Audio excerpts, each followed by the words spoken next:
क्या SC ST कानून वैसा नहीं रहेगा जैसा अब तक है? क्या इसे कमजोर किया जा रहा है? ये सवाल उठे हैं सुप्रीम कोर्ट की एक टिप्पणी के बाद, जिसमें कहा गया कि अगर पहली नज़र में केस नहीं बन रहा है तो आरोपी को अग्रिम जमानत दी जा सकती है। देश की सर्वोच्च अदालत ने यह टिप्पणी क्यों की? क्यों कहा कि संविधान ने दलितों को जो सुरक्षा की गारंटी दी है वो कमज़ोर पड़ सकती है? 2018 के वो दृश्य क्यों याद दिलाए गए जब सुप्रीम कोर्ट के ही एक फैसले के बाद दलित संगठनों ने देश भर में विरोध प्रदर्शन किया था, जो हिंसक भी हो गया था। सुप्रीम कोर्ट का यह फैसला फिर पलटा भी गया था सरकार के द्वारा। हर पहलू पर विस्तार से बात होगी। बात GST दरों में बदलाव की भी करेंगे। सस्ते और महंगे सामान से आगे जाकर ये जानने की कोशिश करेंगे कि इन तब्दीलियों की वजह क्या है, अभी की टाइमिंग की वजह क्या है, कन्फ्यूजन क्यों है अभी भी कुछ एक मोर्चों पर, और इसके बिना पर केंद्र सरकार और राज्य के आर्थिक जो हितों के झगड़े हैं उनको भी टटोलेंगे। फिर रुख करेंगे बिहार का, जहां बंद की शक्ल में NDA का एक विरोध प्रदर्शन हुआ, हाईवे जाम, भाषणबाजी और इसके केंद्र में प्रधानमंत्री और उनकी मां को कहे गए अपशब्द। बताएंगे सत्ता पक्ष विपक्ष ने क्या जवाब दिया। NIRF रैंकिंग का भी जिक्र होगा। आपको जानना चाहिए कि देश के सबसे टॉप एजुकेशनल इंस्टीट्यूट्स कौन से हैं, और ये भी कि कोई इंस्टीट्यूट शीर्ष पर कैसे पहुंचता है। बाढ़ और बारिश से जूझ रहे उत्तर भारत का भी एक बार फिर से हाल लेंगे। पंजाब, जहां पर हमारे साथी मौजूद हैं, देश भर से रिपोर्ट्स आ रही हैं उनके बारे में। और बात होगी पश्चिम बंगाल विधानसभा में मचे बवाल की, जहां मार्शलों ने BJP विधायकों को बाहर कर दिया। नमस्कार, सौरभ द्विवेदी नाम है हमारा और आप देखना शुरू कर चुके हैं Lallan top show. Brought to you by Mrs. Bectors and Bahar Ilaichi. Mrs. Bectors Cremica Non-Stop Biscuits. Crunchy Jeera Bite, Non-Stop Delight. बड़ी खबर में पहले बात SC ST एक्ट पर आई सुप्रीम कोर्ट की टिप्पणी की। देश का वो कानून जो अनुसूचित जातियों और जनजातियों को उचित स्थान, सम्मान और न्याय देना तय करता है। सुप्रीम कोर्ट ने हाल ही में कहा था कि इस कानून की धारा 18 अग्रिम जमानत पर पूरी तरह से रोक लगाती, यानी अगर किसी व्यक्ति के खिलाफ मामला दर्ज हुआ तो वो अग्रिम जमानत नहीं ले सकता। कानून की भाषा में से एंटीसिपेटरी बेल कहते हैं, यानी वो जमानत जो अरेस्ट से पहले ही ली जाती है। लेकिन अब 3 सितंबर को सुप्रीम कोर्ट ने अपनी बात के उलट बयान दिया। कहा कि अगर प्रथम दृष्टया किसी मामले में आरोप बेदम लगते हैं या केस मुकम्मल होता नहीं दिखता तो इस केस के आरोपी को अग्रिम जमानत दी जा सकती है। पूरा मुकदमा समझने के लिए आपको बरस 2024 का रुख करना होगा। आपको मालूम है 2024 के नवंबर में महाराष्ट्र विधानसभा के चुनाव हुए। राज्य के धाराशिव जिले में FIR हुई राजकुमार जीवराज जैन और कुछ अन्य के खिलाफ। जिले के एक दलित परिवार ने राजकुमार जीवराज जैन पर आरोप लगाया। कहा कि उन्होंने और उनके साथियों ने इस व्यक्ति को और उसके परिवार को जाति सूचक गालियां दी, मारपीट की और मां का यौन शोषण किया। और ये सब इसलिए क्योंकि दलित परिवार ने राजकुमार की पसंद के प्रत्याशी को वोट नहीं दिया था। FIR दर्ज हुई तो राजकुमार और साथियों ने अग्रिम जमानत की याचिका डाली। निचली अदालत ने खारिज कर दी और कहा सब कुछ सामने है, गवाहों के बयान, SC ST एक्ट के तहत केस बन रहा। फिर आरोपियों ने रुख किया बॉम्बे हाई कोर्ट का, वहां पर राहत मिली। अदालत ने कहा आरोप लगाने वालों ने तिल का ताड़ बनाकर बातें पेश की, ये आरोप राजनीति से प्रेरित हैं, इसलिए अग्रिम जमानत मिलनी चाहिए। हाईकोर्ट के फैसले के खिलाफ सुप्रीम कोर्ट में अपील की गई। Chief justice of India BR Gavai, justice K Vinod Chandran और जस्टिस NV अंजारिया की बेंच ने सुनवाई की और हाईकोर्ट का फैसला पलटा और कहा सबके सामने शिकायतकर्ता को गालियां दी गई, जाति को आधार बनाकर मानवीय गरिमा को छलनी किया गया, अग्रिम जमानत देकर हाईकोर्ट ने न्यायिक गलती की है। और इसके बाद सुप्रीम कोर्ट ने एक और गौर करने लायक बात कही कि अगर कानून की धारा 3 के तहत आरोपी के खिलाफ पहली नज़र में कोई केस न बन रहा हो और आरोपों में कोई मेरिट ना हो तो अग्रिम जमानत देने का पूरा अधिकार अदालत के पास ही रहेगा। इस व्याख्या पर कुछ सवाल भी उठ रहे हैं। अधिवक्ताओं और दलित अधिकार कार्यकर्ताओं का कहना है कि ये कैसे तय होगा कि पहली नज़र में केस बन रहा या नहीं। वाजिब चिंताएं हैं कि क्या इस व्याख्या का बेजा लाभ उठाया जा सकता है। हाशिए पर मौजूद दलित और आदिवासी समाज को जो संवैधानिक कवच मिला है, क्या वो छिन सकता है? सुप्रीम कोर्ट ने हाल ही में एक जजमेंट दिया जिसके अंदर बोला गया है कि एंटीसिपेटरी बेल तभी दी जा सकती है जबकि प्रिमा फेसाई केस नहीं बनता हो। इस केस के अंदर हम देखते हैं कि जिस तरीके से बाहुबली जो उस एरिया के लोग हैं वो उनके घर के बाहर जाते हैं, उनसे मारपीट करते हैं, जाति सूचक शब्दों का प्रयोग करते हैं उनके अगेंस्ट और बोलते हैं कि आपने हमें वोट नहीं दिया इसलिए हम आपको घर से भी निकाल देंगे, आपके घरों को भी जला देंगे और तमाम तरह की उत्पीड़ना करेंगे। उस पर उनको इंजरीज आई, उन्होंने पुलिस को बताया गया और एक ये जो एक्ट हमें जो दलित समाज को देता है कि एक तरीके से लीगल सुरक्षा देता है कि अगर कोई भी आपको उत्पीड़ना करता है जाति के आधार पर, कि आपको एक लीगल प्रोटेक्शन दिया जाए। उसके अंदर सेक्शन 18 जो बात करता है कि एक एंटीसिपेटरी बेल इन केसेस के अंदर नहीं हो सकती है, और अगर एंटीसिपेटरी बेल दे दी जाएगी तो उसके अंदर ये समाज जो है और भी ज़्यादा भयभीत हो जाएगा, और पावर इम्बैलेंस जो कि आप देखेंगे कि इस केस के अंदर भी और तमाम एट्रोसिटी के केसेस के अंदर जो होता है वो पावर इम्बैलेंस और बढ़ता जाएगा, और दलित समाज के लोगों को पुलिस तक पहुंचने में बहुत ज़्यादा दिक्कतें आएंगी। इस केस के अंदर वो पुलिस तक पहुंच पाए, पुलिस ने डायरेक्शन दी, लेटर्स दिए कि वो अपना इलाज करा पाएँ, लेकिन तमाम ऐसे केस होते हैं। हाथरस के अंदर हमने देखा किस तरीके से जो बलात्कार हुआ और हत्या हुई, वो लोग पुलिस थाने से भी उनको उस तरीके का संरक्षण नहीं मिल पाया। तो ये बहुत ज़रूरी हो जाता है कि एंटीसिपेटरी बेल दूसरे केसेस के अंदर और जाति के आधार पे जो एट्रोसिटी एक्ट के अंदर जो केसेस आ रहे हैं उनके अंदर एंटीसिपेटरी बेल दी जाए या नहीं जाए। ये बहुत ही सराहनीय जजमेंट दिया गया है जस्टिस गवई द्वारा, एंड इसकी सराहना हम करते हैं। आपको याद होगा साल 2018 में सुप्रीम कोर्ट ने SC/ST एक्ट को लेकर 2 प्रावधान तय किए थे। पहला, इस एक्ट के तहत FIR दर्ज करने से पहले पुलिस 7 दिन की प्रारंभिक जांच करे, पहली नज़र में अगर केस बन रहा है तो ही FIR दर्ज की जाए। दूसरा, अगर आरोप सही नज़र नहीं आ रहे तो आरोपी को अग्रिम जमानत दी जाए। इसके बाद व्यापक स्तर पर विरोध प्रदर्शन हुए, लोग आपस में भी भिड़े और कम से कम 14 मौतें हुई, जिसके बाद केंद्र सरकार ने कानून बनाकर इन प्रावधानों को रद्द कर दिया। रद्द करने से उपजे असंतोष को साधने के लिए सरकार ने 2019 में EWS यानी इकोनॉमिक वीकर सेक्शन के लिए आरक्षण की नीति भी लागू की। जो EWS में जनरल कैटेगरी के लोग आते हैं उनको 10% आरक्षण दिया गया। और अब एक और टिप्पणी, एक और फैसला सामने आया, हमारी नज़र बनी है। अब हम अगली खबर का रुख करते हैं।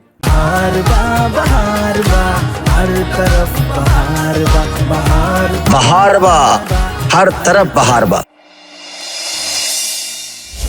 बात GST की। 3 सितंबर को हुई 56वीं GST काउंसिल की बैठक में शुरुआती गतिरोध के बाद एक बड़ा फैसला हुआ। ये गतिरोध क्या था? दरअसल केरल, कर्नाटक जैसे कई राज्य ये कह रहे थे कि ये तय हो जाए कि नए फैसलों के बाद जो नुकसान होगा उसकी भरपाई कैसे होगी। ये भी कहा गया कि इन फैसलों को 4 सितंबर तक के लिए टाल दिया जाए, मगर वित्त मंत्री ने साफ कर दिया कि चाहे रात भर बैठना पड़े या फैसला आज ही होगा। इस दौरान छत्तीसगढ़ के वित्त मंत्री और भाजपा के नेता OP चौधरी, उन्होंने कहा कि अगर गतिरोध ऐसे ही चल रहा है तो हम क्यों ना वोटिंग करवा लें। अमूमन GST काउंसिल में फैसले जो होते हैं वो आम राय से होते हैं, सभी की बात सुनकर होते हैं। जब OP चौधरी ने ये तर्क दिया तब शुरुआत में कहा गया कि नहीं, शायद सम्मति बन जाए, लेकिन सम्मति बनती नहीं दिखी और OP ने दोबारा ये बात कही। तब निर्मला सीतारामन ने भी, देश की वित्त मंत्री ने, यही कहा कि ठीक है फिर वोटिंग करवा लेते हैं। तब इन राज्यों के वित्त मंत्रियों को लगा कि अगर उन्होंने टैक्स स्लैब में बदलाव का विरोध किया और ये बात पब्लिक हुई तो कहीं ऐसा ना हो कि जनता ही नाराज हो जाए कि महंगाई घटने के इस प्रसंग में हमारे वित्त मंत्री भागीदार क्यों नहीं बने। इस तरह की बातें भाजपा के सोर्सेस के हवाले से बीजेपी कवर करने वाले पत्रकारों ने बताई। लेकिन मुख्य मुद्दा क्या है? GST पर फैसला अंततः हो गया।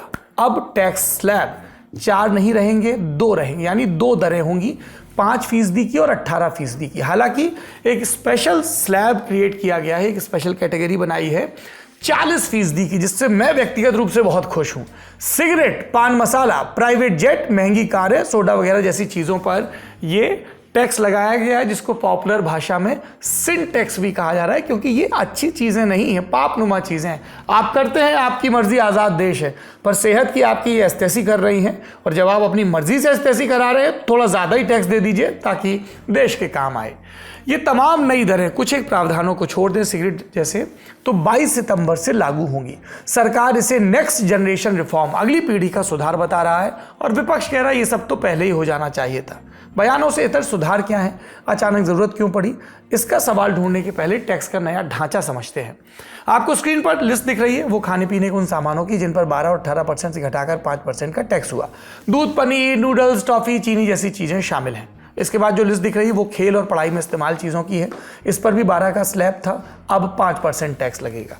इसी तरह कुछ और आंकड़े जैसे खेती, किसानी, कंस्ट्रक्शन, सोलर एनर्जी से जुड़े सामान, इस पर भी GST का रेट घटाकर 5% कर दिया गया है। और 350 सीसी की इंजन क्षमता वाली बाइक, 3 व्हीलर, ऑटो पार्ट्स और 1500 सीसी तक की डीजल कार, 1200 सीसी तक की petrol car, gas car, public transport साधनों पर भी टैक्स 28% से घटाकर 18% कर दिया है। जीवन रक्षक दवाओं और मेडिकल इक्विपमेंट पर भी जीएसटी में कटौती हुई है। लिस्ट आपको स्क्रीन पर दिख रही है।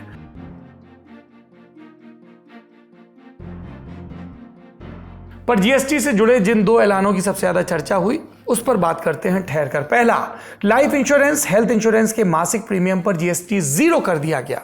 कैंसर समेत 33 बीमारियों में जो जीवन रक्षक दवाइयां आती उन पर भी जीएसटी 0 कर दिया गया। इससे इंश्योरेंस सेक्टर को एक बड़ा बूस्ट मिलेगा। दूसरा ऐलान, स्पेशल 40% की कैटेगरी को इंट्रोड्यूस करना। वो चीजें जिनके सेवन से, जैसा मैंने कहा, स्वास्थ्य की ऐसी तैसी होती है, या फिर वो जो लग्जरी में चीजें हैं, यानी अगर आप ये चीजें खरीद रहे हैं तो आप रोकड़ा तसल्ली से खर्च कर सकते हैं। इस कैटेगरी में पान मसाला, तंबाकू, सिगरेट, शराब, चीनी मिली ड्रिंक्स शामिल हैं स्वास्थ्य वाली कैटेगरी में। साथ ही 350 सीसी से ज़्यादा क्षमता वाली bike, private jet, luxury yacht, revolver, पिस्तौल वगैरह भी शामिल हैं। आईपीएल मैच के टिकट्स को भी इसी कैटेगरी में डाला गया है और इससे इतर जो क्रिकेट मैच हैं उनकी टिकट पर 18% की चुंगी लगेगी। चुंगी अब नहीं लगती है, जीएसटी लगेगी, पर ये पॉपुलर भाषा है। चुंगी लगती है अभी भी राज्यों में नए स्वरूप में, एंट्री टैक्स, जैसे एमसीडी का लगता है दिल्ली में। असर क्या होगा इसका? एक्सपर्ट कह रहे हैं कि अगर कोई व्यक्ति किराने के सामान के लिए हर महीने 20,000 रुपये खर्च कर रहा था तो अब उसको लगभग 1,000 तक की बचत होगी। कैसे? कि 1,200 रुपये की बचत होगी। 10,000 के प्रीमियम वाले हेल्थ इंश्योरेंस पर 1,800 की बचत। एसी टीवी खरीदते थे तो उस पर 1,500 से 3,000 तक की बचत है। मतलब हम मान सकते हैं कि इस बार धनतेरस पे हचक के खरीदारी हो सकती है और यही बूम चाहिए भारतीय बाजार को कंजम्पशन के लेवल पर। टैरिफ के मोर्चे पर तो लड़ेंगे ही, पर देसी मार्केट तेज रहना चाहिए। घर की बात करें तो पहले अगर एक घर को बनाने की लागत और सब बाकी चीज़ें 40 लाख में होती थी तो अब वो सब सामग्री और लागत 39 लाख हो जाएगी, यानी 1 लाख की सीधे बचत है। अब बैक स्टोरी जानते हैं। 15 अगस्त के दिन लाल किले की प्राचीर से प्रधानमंत्री नरेंद्र मोदी ने नेक्स्ट जनरेशन जीएसटी सुधारों की घोषणा की थी। फिर 21 अगस्त को जीएसटी में बदलावों का प्रपोजल तैयार हुआ। हवा बनी कि कुछ बड़ा होने वाला है, पर ये नया बदलाव नहीं था। पटकथा कुछ महीनों या कहें कि कुछ वर्षों पहले लिख दी गई थी। अप्रैल का महीना याद करिए, यूएस प्रेसिडेंट डोनाल्ड ट्रंप ने ऐलान किया भारत पर टैरिफ लगाएंगे। 90 दिनों का पॉज डाला। अगस्त के पहले हफ्ते में फिर 50% टैरिफ लगा दिया। और आप जानते हैं इस टैरिफ से भारत के एक्सपोर्ट पर अच्छा खासा असर पड़ रहा है, यानी हमारे व्यापारी अमेरिका में जिस मात्रा में सामान बेचते थे नहीं बेच पाएंगे। एक्सपर्ट्स के मुताबिक कुछ 7 लाख करोड़ तक का नुकसान हो सकता है। ऐसे में सरकार की कोशिश की एक्सपोर्ट वाला बाजार प्रभावित हो रहा है तो डोमेस्टिक मार्केट को और मजबूत किया जाए और बिकवाली यहाँ पर लाई जाए। इसके लिए भारतीय लोगों को ज़्यादा से ज़्यादा मार्केट की ओर भेजना होगा ताकि खरीदें, खपत हो, व्यापारी खुश रहें। और इस खरीदारी के लिए चाहिए होता है पैसा और सामान का कम कीमत पर या आकर्षक कीमत पर होना। इसलिए सरकार ने अपने लेवल पे कट लिया, जीएसटी का रेट कट लिया। पर इसके पहले 3 चीज़ें और हुई।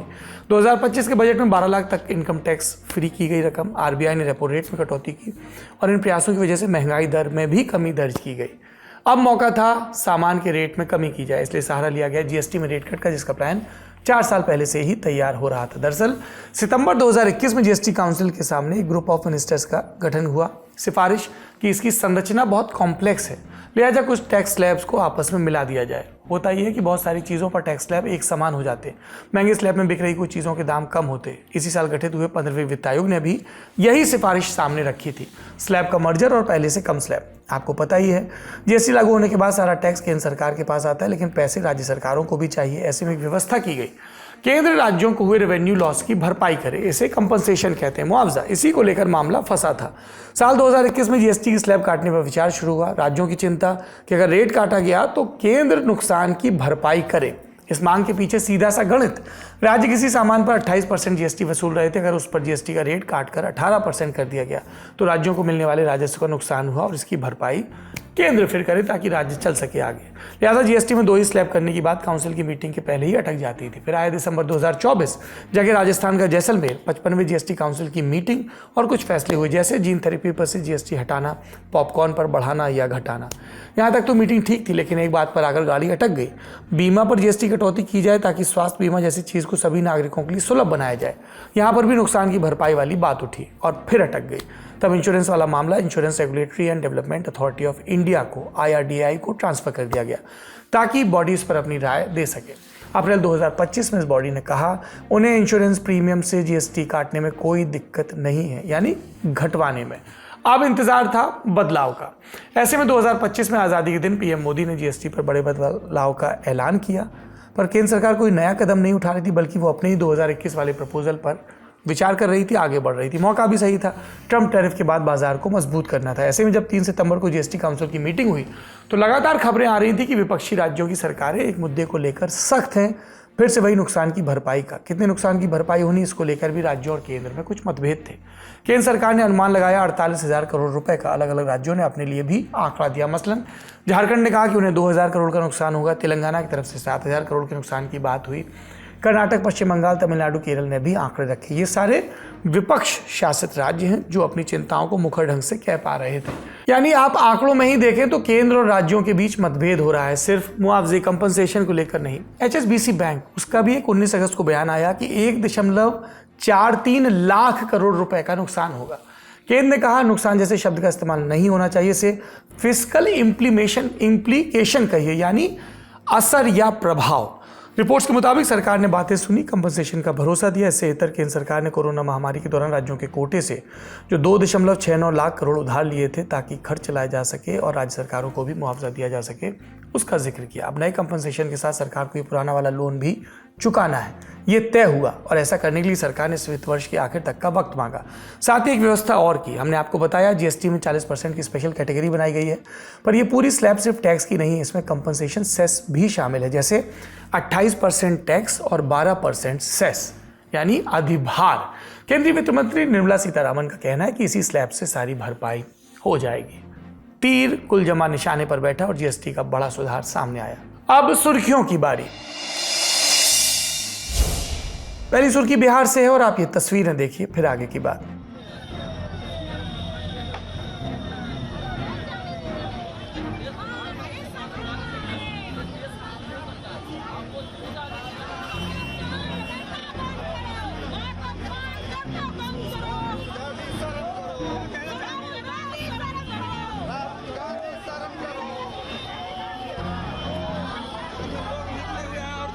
प्रधानमंत्री मोदी को अपशब्द कहने के विरोध में 4 सितंबर को एनडीए ने बिहार बंद बुलाया। इसका असर दिखा। बिहार के अलग अलग इलाकों में बीजेपी समेत एनडीए में शामिल दलों के कार्यकर्ता सड़कों पर उतरे, गाड़ियों की आवाजाही रोकी गई। 12 जिलों में नेशनल हाईवे जाम।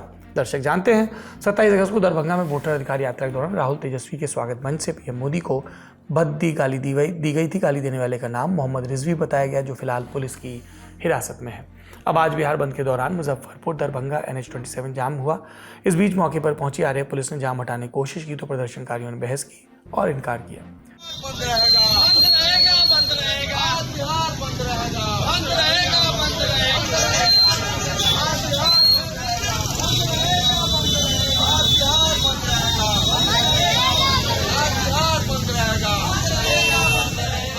उधर जहानाबाद में प्रोटेस्ट कर रहे बीजेपी कार्यकर्ताओं ने एक महिला के साथ, जो टीचर हैं, शिक्षिका है, उनके साथ धक्का मुक्की की। आरोप है कि टीचर को स्कूल जाने में देर हो रही थी, उन्होंने बंद का विरोध किया, जिसके बाद उनके साथ बदसलूकी की शिकायत आई। एक युवक से मारपीट भी हुई। बेगूसराय में बंद को सफल बनाने के लिए मंत्री सुरेंद्र मेहता खुद सड़क पर उतरे और दुकानें बंद करवाते नजर आए। विपक्ष की तरफ से लालू प्रसाद यादव ने एक्सपर्ट लिखा, क्या प्रधानमंत्री मोदी ने भाजपाइयों को आदेश दिया कि आज पूरे बिहार और बिहारियों की माताओं, बहनों और बेटियों को गाली दो? गुजराती लोग बिहारियों को इतने हल्के में ना लें, ये बिहार है। अगली सुर्खी हमारे भविष्य से जुड़ी है। शिक्षा मंत्रालय ने आज 4 सितंबर को नेशनल इंस्टीट्यूशनल रैंकिंग फ्रेमवर्क यानी NIRF 2025 की लिस्ट जारी की। कुल 17 कैटेगरीज में भारत के बेस्ट शिक्षा संस्थानों की लिस्ट। रिसर्च कैटेगरी में इंडियन इंस्टीट्यूट ऑफ साइंसेज को नंबर 1 की रैंक मिली। ISC बेंगलुरु में है, ये कमाल का साइंस इंस्टीट्यूट है। कॉलेज कैटेगरी में दिल्ली यूनिवर्सिटी का हिंदू कॉलेज टॉप पर आया। मैनेजमेंट कैटेगरी में IIM अहमदाबाद और ओवरऑल कैटेगरी में IIT मद्रास बेस्ट इंस्टीट्यूट बना। साल 2016 के बाद से शिक्षा मंत्रालय हर साल ये लिस्ट रिलीज करता है। रैंकिंग को तय करने के लिए 5 पैरामीटर: टीचिंग और लर्निंग के संसाधन, लाइब्रेरी, लैब और टीचर कितने अच्छे अनुभवी हैं। दूसरा, रिसर्च और प्रोफेशनल प्रैक्टिस, देखा जाता है कि कॉलेज में शोध पर कितना काम हो रहा है। तीसरा, ग्रेजुएशन आउटकम यानी एक संस्थान से पास आउट हुए ग्रेजुएट बच्चों ने भविष्य में क्या किया। चौथा, आउटरीच और समावेश, इंक्लूसिवनेस, कि कॉलेज में अलग अलग वर्गों के, अलग अलग भूगोल के कितने छात्र छात्राएं हैं। परसेप्शन यानी कॉलेज या यूनिवर्सिटी को लेकर लोगों के बीच छवि कैसी है, इसके आधार पर ये रैंकिंग। अगली सुर्खी ये बाढ़ से जुड़ी। राजधानी दिल्ली में 4 सितंबर की सुबह यमुना नदी का जलस्तर 207.48 मीटर दर्ज किया गया, लेकिन उफनती नदी का पानी आसपास के इलाकों में अभी भी घुस रहा है। जाम की लंबी लाइन है। यमुना बैंक मेट्रो स्टेशन तक जाने वाली रोड पर पानी, डीएमआरसी को चेतावनी जारी करनी पड़ी, दूसरे विकल्प तलाशें। एएनआई से बात करते हुए दिल्ली के पर्यावरण मंत्री मनजिंदर सिंह सिरसा ने कहा, हालात अभी कंट्रोल में हैं। यमुना के बढ़ते जलस्तर को देखते हुए हम पूरी तरह तैयार हैं। उधर सुप्रीम कोर्ट ने भी आज बाढ़ और जंगलों की अवैध कटाई का स्वतः संज्ञान लिया। Chief justice B R Gavai ने कहा, गंभीर समस्या, बाढ़ के पानी के साथ पेड़ बहते दिख रहे हैं। अगर ये ऐसे ही चलता रहा तो हमारे पास जंगल नहीं बचेंगे। विकास जरूरी है, लेकिन पर्यावरण और जिंदगियों की कीमत पर नहीं। इस दौरान सॉलिसिटर जनरल तुषार मेहता भी कोर्ट में मौजूद थे। हालांकि वो एक दूसरे मामले में बहस करने आए थे। तुषार बोले, इस तरह की परिस्थिति लगातार नहीं बनी रह सकती। वहीं पंजाब में भारी बारिश की वजह से अब तक 37 लोगों की जान जा चुकी है। ललन टॉप के विकास और रूहानी ग्राउंड पर हैं, जानते हैं वहाँ के हालात। तो आज हमारा दूसरा दिन है और आज हम अमृतसर ज़िले में घूम रहे थे और यहाँ पर जो अजनाला तहसील है, अजनाला तहसील के बहुत सारे गांव जो बाढ़ में डूबे हुए हैं अभी भी, उन गांव तक हम पहुँचे और यहाँ पर एक सबसे बड़ी समस्या अब ये आने लगी है कि बाढ़ का पानी फ़िलहाल रुका हुआ है। 2 दिन से बारिश नहीं हो रही है, ये बहुत अच्छी बात है। लेकिन जो रुका हुआ पानी है वहाँ तक मदद पहुँचाई जा रही है। लेकिन इन सब के बीच में संकट ये है कि जो उनके घरों के आसपास पानी भर गया है, कुछ लोगों के घर उसमें ढह गए हैं, उनके कैसे वो चीज़ें सुधरेंगी, वो उनका एक सबसे बड़ा मुद्दा है। यहाँ पे जब हम अंदर गांव में लोगों तक पहुँचे हैं और आज आर्मी के साथ भी हम लोग पहुँचे और किस तरीके से वहाँ पर रेस्क्यू ऑपरेशन चलाए जा रहे हैं, किस तरीके से मदद पहुँचाई जा रही है, वो भी आज हमने कवर किया है। हमारी तमाम रिपोर्ट्स में भी दिखेगा।